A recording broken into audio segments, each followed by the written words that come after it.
Alors, vous dites peut-être pourquoi on est là et de quoi on va parler. Une question qu'on sait être réelle et tangible pour beaucoup d'indépendants, beaucoup de freelances, beaucoup d'entrepreneurs, surtout au début de l'aventure, mais en fait à n'importe quel moment, c'est cette question des clients. Et derrière la question des clients, il y a aussi la question de la visibilité, comment je les rencontre, comment je les attire et comment je trouve des nouvelles opportunités. Et nous trois, nous sommes ici pour vous parler de ça aujourd'hui, mais avec une démarche de fond. Vous avez peut-être vu pour ceux et celles qui étaient là hier et qui ont levé la main en disant « je suis allé aux conférences hier », souvent l'approche dans ce genre de conférence, c'est TikTok, c'est le nouveau réseau social où il faut absolument être, ou comment faire pour nouveau truc sur votre site internet pour attirer des clients.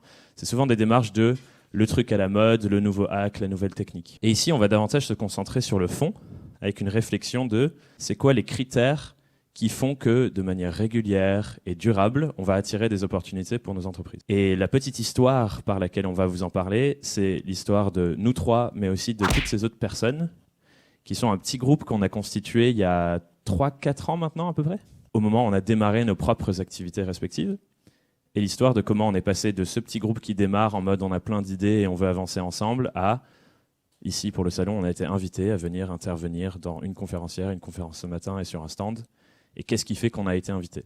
Et du coup, l'angle par lequel on va vous en parler, c'est un angle spécifique sur le fond, comme je le disais, mais avant de vous le révéler, j'aimerais vous poser une petite question.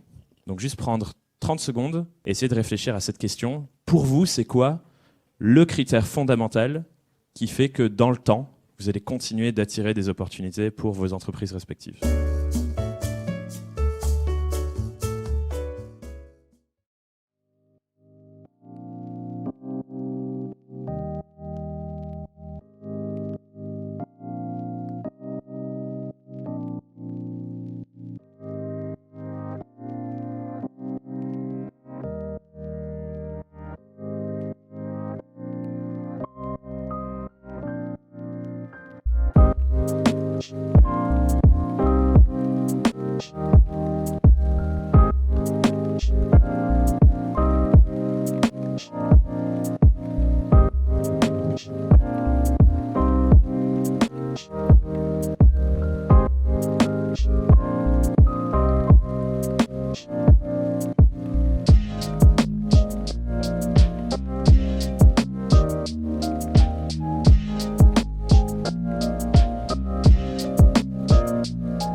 Et on va récolter quelques éléments, n'hésitez pas à noter ceux que vous entendez qui vous paraissent pertinents, qui a une première chose à partager. L'originalité, la crédibilité. Quelqu'un a bien lu le titre de la conférence. L'influence, la confiance, très en lien avec la crédibilité, oui. La consistance, l'expertise. Au fond, les valeurs, la qualité, trop bien, plein de super critères. Effectivement, le titre de la conférence teasait un peu. Nous allons prendre ce sujet par un spectre, qui est le spectre de la crédibilité, en explorant un outil qu'on va vous partager qui s'appelle la jauge de crédibilité. Qu'est-ce que c'est la crédibilité ? Selon nous, quand on regarde cette métaphore de la jauge, ce qui nous permet d'attirer les meilleures opportunités pour nos entreprises, c'est de devenir de plus en plus crédibles sur nos sujets. Et le principe de cette jauge, c'est de se dire, pour chacune de mes compétences, pour chaque sujet, j'ai une jauge avec un certain niveau de crédibilité pour attirer des opportunités. Par exemple, imaginez, vous avez envie de faire un TEDx. Pour être invité à faire un TEDx, du coup, il faut un certain niveau de crédibilité sur votre sujet, pour qu'on se dise, tiens, j'ai très envie d'entendre telle personne parler de tel sujet sur scène, sachant qu'on doit choisir 5 ou 6 intervenantes parmi des centaines. De la même manière, j'ai une jauge de crédibilité sur la prise de parole en public, ou sur le marketing, ou sur Instagram, etc., etc. Et ce qu'on voulait vous faire explorer ce matin, du coup à 3, avec nos propres cheminements, c'est qu'est-ce que nous, on a mis en place comme levier de crédibilité depuis ces 3-4 dernières années qui font qu'aujourd'hui, on se retrouve ici et que vous pouvez aussi appliquer dans vos propres entreprises, dans vos propres projets. Et pour ajouter un truc en complément de Thomas, c'est toujours très intéressant la jauge de crédibilité quand on la regarde aussi dans la relation client, dans le sens où un client qui va se poser la question de travailler avec vous, c'est un client qui va se demander si cet investissement qu'il va faire va être aussi quelque chose qui va lui amener en retour. Donc plus vous allez être crédible à ses yeux, plus il y a quelqu'un qui a dit la confiance, plus vous allez avoir un haut niveau de confiance avec lui, plus il va se dire pour le temps que je vais passer ou le travail que je vais mener avec ce freelance, cet indépendant, plus je vais en avoir aussi pour mon argent et plus ça va marcher. Donc forcément il prend un risque et plus vous êtes à même de diminuer ce risque avec une jauge de crédibilité forte, plus vous serez à même de le convaincre de travailler avec vous parce que pour lui le risque sera zéro et ce sera un investissement gagnant. Complètement.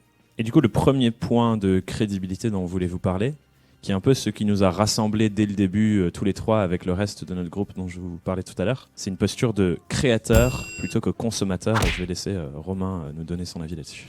Exactement. Alors c'est hyper marrant parce que finalement, on se connaît depuis un petit moment avec les deux loustiques, tous les trois. On est quand même des créateurs. Alors qu'est-ce que ça veut dire d'être créateur ? Je pense qu'on ne peut pas parler de crédibilité sans parler de création de contenu. Et alors c'est marrant parce que hier, on était dans notre stand et donc les gens nous demandaient mais qu'est-ce qui vous relie tous ? En fait, ce qui nous relie tous, notre point commun, c'est qu'on est tous des créateurs de contenu. Alors créer du contenu, finalement, c'est quoi ? C'est s'exprimer sur une plateforme. Alors ça peut être une newsletter, ça peut être un réseau social, ça peut être ici. Mais s'exprimer et essayer de créer de la valeur pour vos clients. Ce qui est intéressant, c'est qu'en fait, on est quand même dans une société de consommation. Et la société de consommation nous envoie une petite mélodie comme ça qui est de dire en fait, ce que vous devez faire, c'est juste être des consommateurs. Et ce qu'on aimerait vous partager comme message, c'est qu'en fait, il faudrait faire partie des 1% qui ne sont pas que des consommateurs, mais qui sont aussi des producteurs. On se rend compte que ce qui fonctionne bien, les gens qui ont de pouvoir, on va dire de marge de manœuvre dans notre société, c'est ceux qui produisent. Une citation que j'aime bien, c'est « Si tu veux bien vivre, produis bien ». Ça peut paraître un peu bizarre, mais c'est ça. Donc comment faire partie des 1% ? J'allais juste dire, c'est pour nous trois, ce qui nous a apporté régulièrement depuis les dernières années dans nos opportunités, ce sont des médias qu'on a créés. Yann, son podcast et sa chaîne YouTube Inspiration Créative. Romain, un premier podcast qui s'appelait Inspire, ouais. Puis un second qui s'appelle Stratège, le mien qui s'appelle Young World and Freelance. Et c'est ça qui nous a créé de la crédibilité sur nos sujets respectifs. Ouais, finalement, la création de contenu, ça peut paraître un peu obscur pour beaucoup, surtout quand on parle de freelancing. On dit le freelancing, c'est vendre une compétence, être un prestataire. Donc ça peut paraître un peu bizarre. Ce qu'on aimerait vous dire aujourd'hui, c'est juste réfléchissez aussi à ça. La jauge de crédibilité, c'est comment je peux faire pour devenir producteur. Je suis curieux juste un petit peu pour voir un peu parmi vous là, qui se considère comme créateur de contenu, qui va prendre cette posture que Romain décrit comme plus une posture d'acteur, à créer, à produire, à imaginer des choses et à publier des choses. Levez la main un petit peu à l'emporte-pièce juste pour voir. Ok, donc à peu près moitié-moitié. Donc ça vous trotte un peu dans la tête. Peut-être que certains ou certaines d'entre vous commencent déjà à créer du contenu. Il y a un mot qu'on aime bien tous, c'est le mot de média. Et l'idée en fait, quand on est freelance, en tout cas une carte que vous pouvez jouer, c'est de devenir votre propre média. On a les moyens aujourd'hui de devenir son propre média. Pouvoir s'exprimer facilement, gratuitement aussi. Ça peut paraître fou, mais finalement gratuitement, sans avoir à payer quoi que ce soit. Vous prenez votre téléphone et vous pouvez vous exprimer et diffuser. Il y a 20 ans, c'était impossible de faire ça. Et ça, on a tendance à pas s'en rendre compte. Et le but de cette jauge de crédibilité que Romain décrit aussi comme un média, c'est aussi de se dire, quand je vais travailler avec un client, il va venir travailler avec moi parce que c'est moi, et pas parce que je suis une commodité parmi d'autres ou parce que je suis un freelance parmi tant d'autres. Un média, aussi petit que soit-il, un média, ça peut être un post que vous prenez, que vous faites demain sur un réseau social. Dès ce moment-là, un client qui va vous regarder de l'extérieur, il va se dire, potentiellement, je peux travailler avec cette personne ou cette personne pour ce qu'elle est, pour ses compétences, pour son univers riche, pour ce qu'elle a à partager, pour ses émotions, pour son énergie, en tout cas pour qui elle est en tant que freelance et en tant que personne derrière. Tant que vous restez dans l'ombre, vous allez toujours garder cette posture de un parmi tant d'autres, alors qu'au moment où vous décidez de prendre la parole et de vous dire, ok, je commence à construire ma jauge de crédibilité, à ce moment-là, vous commencez à pouvoir sortir aussi de tout ça et appeler des gens qui vont travailler avec vous parce que c'est vous et non pas comme une commodité parmi tant d'autres. Et peut-être que le point qui relie les deux choses que vous venez de dire en une, pour vous faire un petit exercice rapidement, c'est de se dire, ok, je comprends cette posture de prendre la parole, partager mes compétences, montrer ce dont je suis capable aussi, sous forme d'études de cas, raconter un projet du passé qui s'est bien passé, ce genre de choses, mais aussi raconter mon histoire en tant que personne, pour que les gens, comme disait Kylian, me choisissent moi parce que c'est moi, et pas moi parce que je suis moins cher ou parce que je suis le seul disponible sur l'instant. Mais qu'on veuille bosser avec nous en tant que personne. Donc je vais vous faire un petit exercice, on va prendre vraiment juste 2 minutes. Et l'idée, c'est de prendre des notes chez vous en vous demandant, ok, qu'est-ce que je pourrais montrer, qu'est-ce que je pourrais valoriser de mon expertise, qu'est-ce que je pourrais créer pour démontrer ce dont je suis capable, mais aussi mieux raconter mon histoire pour parler de mon parcours, de ce que j'ai vécu et de ce qui fait mon unicité en tant que personne.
terminer un peu de réfléchir, moi je voudrais vous partager un truc parce que je vois, avec Inspiration de Créative, énormément de créateurs, de gens qui se posent la question de prendre la parole pour construire leur jauge de crédibilité, qui sont face aussi à beaucoup de blocages. On se dit pourquoi est-ce que j'ai quelque chose d'intéressant à raconter. Il y a plein de gens qui savent ces choses-là mieux que moi. Ça fait hyper peur aussi de prendre la parole parfois. Quand on prend l'habitude, c'est super, c'est cool et ça devient fluide. Mais au début, on est plus un peu face au mur et on se dit quoi faire. Et il y a un truc que j'ai pas mal évoqué ces derniers jours sur mes réseaux, mais que je trouve super intéressant. Je me dis que ça peut être intéressant de vous le partager là aussi. C'est les différentes postures, les différents chemins que vous pouvez prendre pour augmenter cette jauge de crédibilité. Souvent, on a tendance à se dire, on peut partager, on peut parler, on peut prendre la parole, on peut augmenter sa jauge quand on est un expert. On a tendance à se dire, tant que je sais pas des choses, j'ai rien à partager. Le jour où j'aurai l'expérience, la connaissance, je pourrai le faire. Et c'est intéressant de voir qu'il y a d'autres chemins qui sont possibles. Donc le premier chemin, c'est celui que j'évoque, c'est celui du leader. C'est la personne qui a de l'expérience, qui a de la connaissance et qui est capable de la transmettre parce qu'il a déjà fait le chemin. Donc si on prend une métaphore, c'est il est passé dans la jungle avec sa machette, il est arrivé derrière, il a parcouru un peu de chemin et il se dit « Ok, super, c'est super clair, voilà comment il faut faire ». Le deuxième chemin, et ça peut être intéressant pour tous les gens qui ne se voient pas dans cette posture de leader, qui ne sont pas confiants dans leur expertise, c'est tout à fait OK, c'est la posture de l'explorateur. C'est se dire « J'ai pas toute la connaissance, je n'ai pas fait tout ce qui est nécessaire pour avoir cette expérience jusque-là. Par contre, je suis capable d'aller mener mes propres explorations, d'aller creuser mes propres chemins, de prendre une machette et cette fois d'être au début du chemin à l'entrée de la jungle et d'aller chercher, taillader dans la jungle les différentes choses qui permettent de se dire et de rapporter à son audience, voilà ce que j'ai découvert. Donc la posture de l'explorateur, c'est la posture de quelqu'un qui cherche des découvertes pour les ramener, pour les servir sur un plateau aux gens qui veut accompagner, qui veut aider, à qui il veut transmettre. Et la troisième posture, elle est intéressante aussi, parce certains vont peut-être se retrouver dedans, c'est la posture du reporter. Donc le reporter, ça va être comme le journaliste à la télé ou comme le journaliste dans un média. C'est-à-dire, il ne connaît pas, il n'a pas l'expérience et la connaissance d'un expert. En revanche, il va être capable d'aller chercher l'information à sa source, avec son outil principal qui peut être l'interview, la rencontre, aller chercher en tout cas, poser des questions aux personnes les plus avancées dans son secteur, dans son industrie, pour la ramener à son audience, aux gens qu'il veut servir. Et c'est super intéressant de voir que ces deux approches, les deux dernières que j'ai évoquées, les deux derniers chemins, elles sont tout aussi valables que la première. Et souvent on se dit, non, moi je suis pas leader, j'ai pas encore assez de bouteilles, j'ai rien à partager, alors que c'est totalement faux.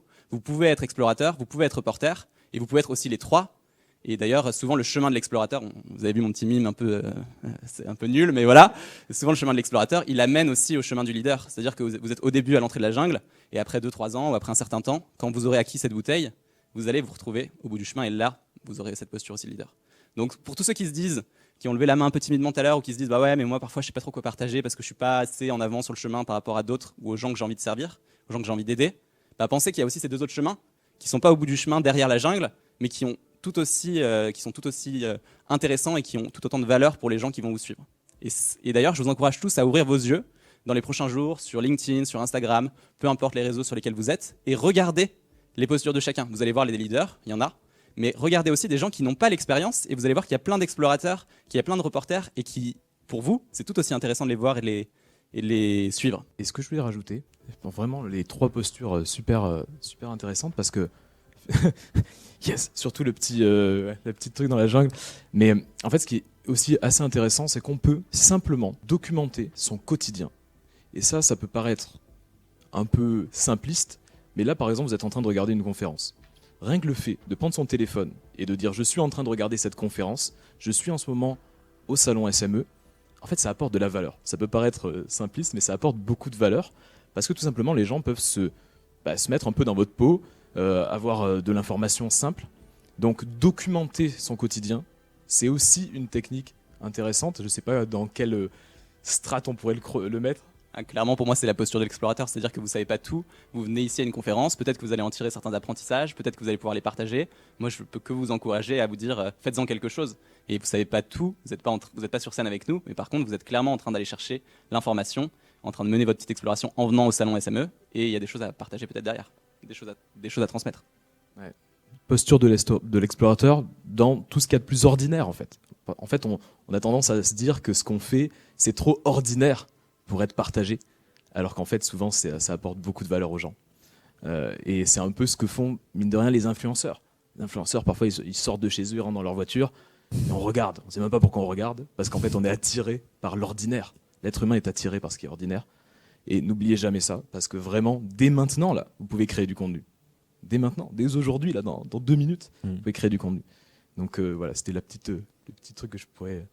Du coup, ça, c'est le premier marqueur de crédibilité qu'on voulait vous partager, ce passage de seulement consommer à une posture de création. Et ce qui est trop bien avec ce premier pas-là, c'est que les barrières à l'entrée, comme le disaient les garçons, sont très faibles. Jusqu'à il y a très peu de temps, finalement, qu'est-ce que c'était les marqueurs de crédibilité les plus forts ? C'était les diplômes. Si tu as fait HEC, on te considère être la meilleure des personnes et la plus intelligente et tu as toutes les opportunités. Mais ça a tendance à changer maintenant.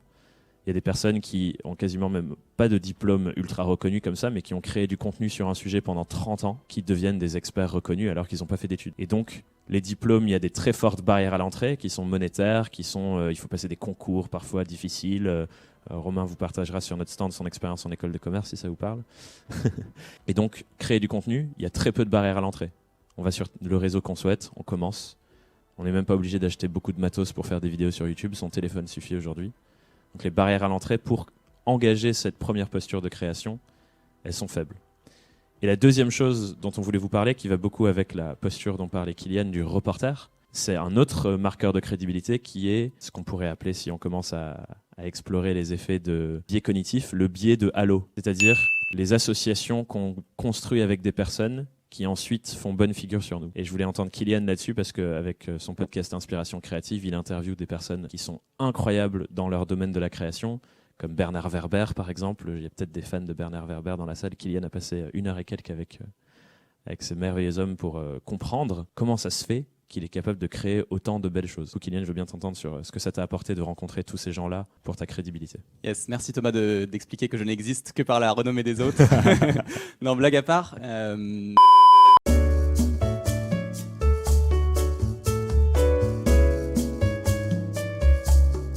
L'effet de halo, c'est quelque chose qui est assez intéressant. Moi, j'aime bien le prendre sous le principe de la création de contenu par la collaboration. C'est-à-dire que votre jauge de crédibilité, elle peut exister de vous-même. Donc, on a évoqué plusieurs chemins, on a évoqué plusieurs choses, et il y a plein de manières de la créer. Mais elle peut aussi exister dans la co-création, dans les partenariats, dans les idées de tout genre que vous pouvez inventer avec d'autres qui ont déjà une audience, qui ont déjà une communauté, qui ont déjà créé des choses, qui sont peut-être eux sur leur chemin de leader. Moi, avec Inspiration créative, je suis allé interviewer pas mal de gens parce que donc, voilà, j'étais dans la posture du reporter, c'était exactement ça, peut-être explorateur un peu à l'époque, mais beaucoup reporter. Et je suis donc allé interviewer beaucoup de gens qui ont une sacrée renommée dans les milieux de création. Donc, tu as mentionné Bernard Werber. Le but n'est pas d'étaler les noms, mais il y a des gens super intéressants qui ont vendu beaucoup de livres, beaucoup de bandes dessinées, qui ont eu des super chaînes YouTube à plus d'1 million d'abonnés. Bref, il y a une panoplie de gens qui ont beaucoup de bouteilles dans les milieux de la création. Et moi, je me suis rendu compte, c'était pas le but à la base, mais c'est un super effet adjacent, un effet composé de tout ça. C'est que en allant les interviewer, finalement, je m'associe aussi à eux d'une certaine manière. On est dans une logique de collaboration. On crée un podcast ensemble. Ils acceptent pendant 1 heure qu'on passe un temps à échanger, à partager. Et du coup, moi, il y a des gens qui sont venus me voir en me disant Kylian, on aimerait bien que tu parles de créativité à tel endroit ou que tu sois invité à tel endroit pour parler de ça. Donc moi, j'ai juste ma posture de reporter à l'époque. Donc j'apprends des choses et j'ai découvert des tas de choses auprès de ces gens qui sont tous plus fabuleux les uns que les autres. Mais c'était très marrant de voir à quel point ce halo-là me plaçait moi comme un expert sur la créativité, alors que moi je suis pas Julia Cameron, j'ai jamais tourné de film, j'ai pas vendu un seul bouquin. Et c'est intéressant de voir qu'en fait ça resplendit, ça rayonne sur moi aussi de s'associer à ça.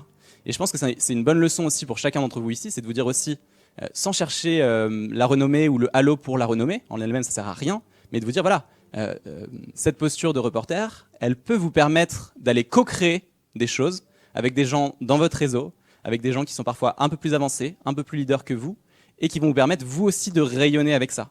C'est-à-dire que si demain, je travaille avec l'un de vous qui a lui aussi une audience, eh ben on va se faire rayonner mutuellement. Et je pense que c'est une idée intéressante de se dire qu'en fait, il peut y avoir des super effets positifs pour votre jauge de crédibilité en réfléchissant à, dans votre entourage ou dans les réseaux dans lesquels vous avez envie d'exister, comment vous pouvez imaginer des idées, des choses, des collaborations, des formes de co-création avec ces personnes qui ont eux-mêmes déjà fait un bout du chemin. Complètement.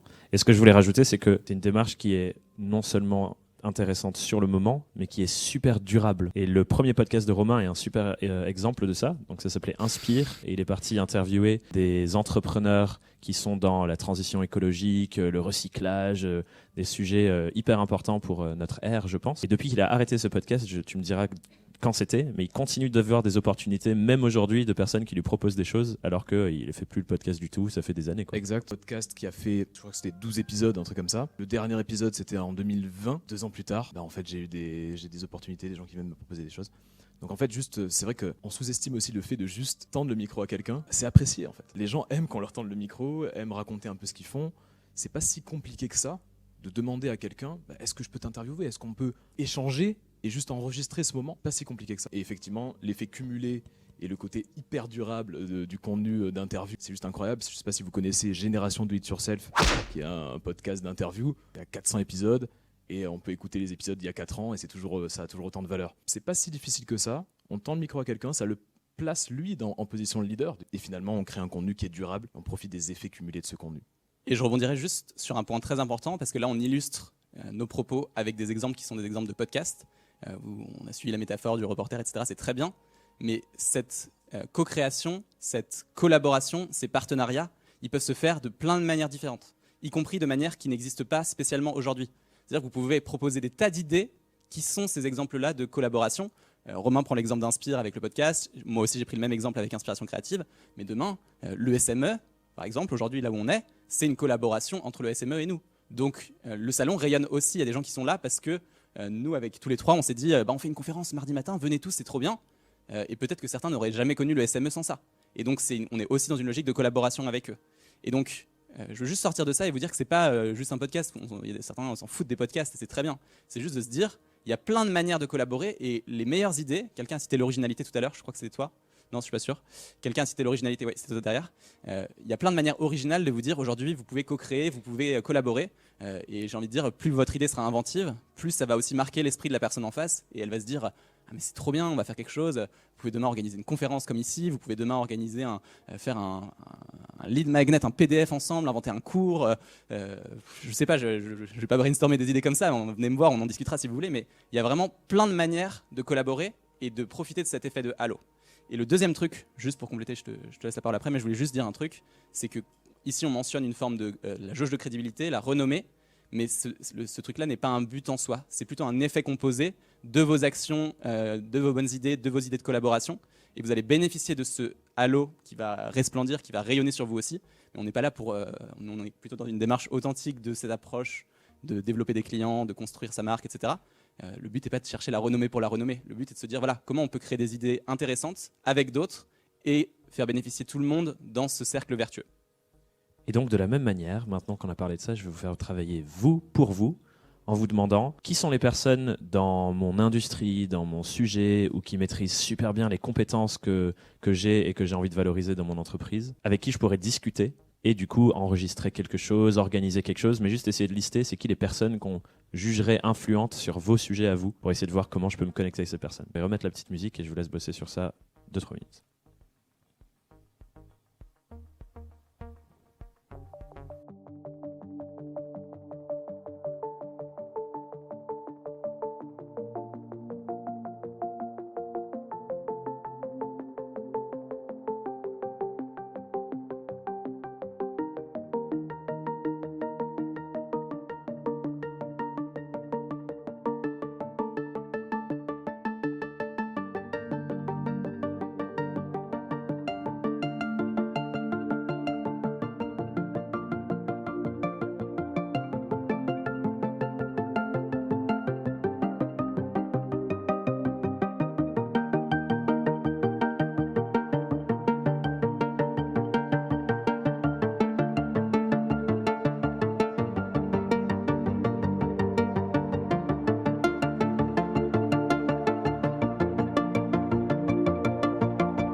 On a exploré du coup 2 sujets là, mais je vais vous mettre une petite slide parce qu'en fait des marqueurs de crédibilité, il y en a plein d'autres.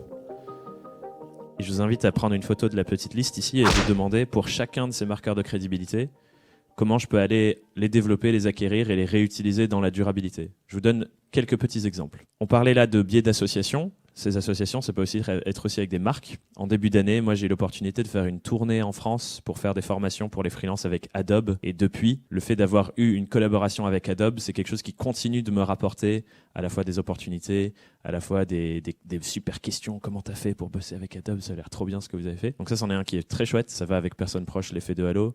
Création média, on en a parlé.